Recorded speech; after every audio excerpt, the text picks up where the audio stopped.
We make our best work at night. Probably make our best work at night when people have been drinking, and then you tend to put the material together in unexpected ways.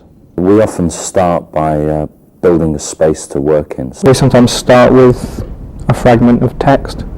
A costume, or a piece of music, or a scene from a film. We don't really have any rules about what we start from. It could be anything. A feather boa, a stocking mask and a big fake bomb. Skeleton costume, something from a second-hand shop, and a cowboy hat. You're looking for things that when you put them next to each other, they kind of rub up against each other, and in that sort of rubbing up, they give you some kind of excitement or some kind of tension. I think there's a connection between what we call improvising or playing. It's like playing as a child when you've got a bunch of things and you're just trying to work out what will be a good game to play using these different toys or bits of old wood in the garden or something. It's the same. You have to build something, and that can be with whatever's lying around in the rehearsal space. Lots of clothes on the floor. A stage with inspection lamps for footlights. What makes a good improviser is a difficult question. I think you have to be very attentive to what other people are doing, and for the most part you have to try and go along with what other people are doing, and sometimes you need to know when to do something that cuts across what other people are doing, but you have to be careful about that.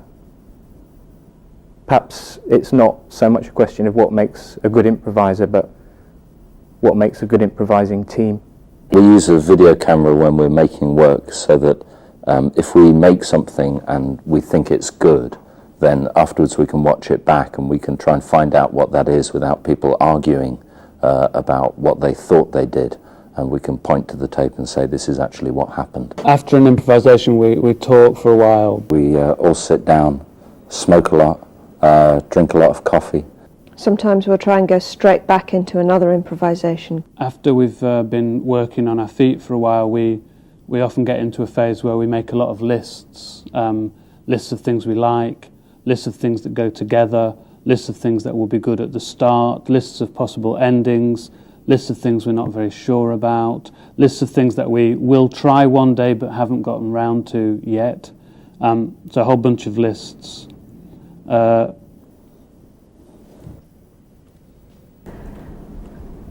It feels like when you're trying to order all the little bits that you've created, that in some ways it's like that order actually exists deep down, but you've just got to keep digging till you find it. It gets stuck a lot. We always get stuck. One year it felt like we were stuck from the beginning of the process until the end. We've never made a show where we haven't come to a complete halt. It's good when you're stuck because you have to ask difficult questions of the material that you've made. Take more risks. We get unstuck when we get bored of being stuck. It's not really what you could call a story or a narrative. The story is in what happens here now on the stage in front of you. It's not a story that's prepared to be told, but it's a story that happens out of the actions that people make within this hour and a half. What we're trying to do in the work very often is to tell lots of stories at the same time, so that it's a kind of pattern of things, an arrangement of material, of texts and music and other things that has in it the possibility for lots of stories, and the job for the audience, if you like, is to find those stories. Accidents are very important in making things. They're the occurrences that give rise to leaps of logic. Accidents are important because they're the thing that's unplanned for. I think the thing that attracts us to performance is this idea of something really happening in the space now. So we get attracted as well to things like exhaustion and to real physical things that are happening to the performers rather than pretended things. So performers that are very tired, performers that are covered in water, performers that have physical things to do that are difficult in some way.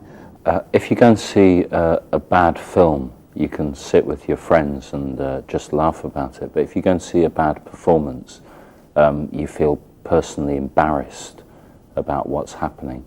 And it seems to me that that's something that only happens in the live event, that somehow you feel responsible in some way for what's taking place on stage.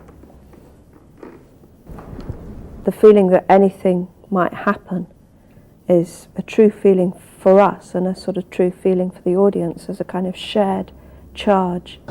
It's very hard for us to know when we feel something is finished.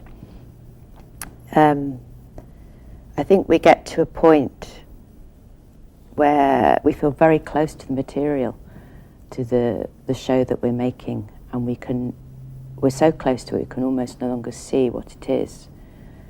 And that's always a good time to put it in front of people. Shows are finished when you reach a point of balance between how satisfied you are with the material and how interested you are in changing it. A show's never finished. It's only that you have to perform it on a certain day at a certain time.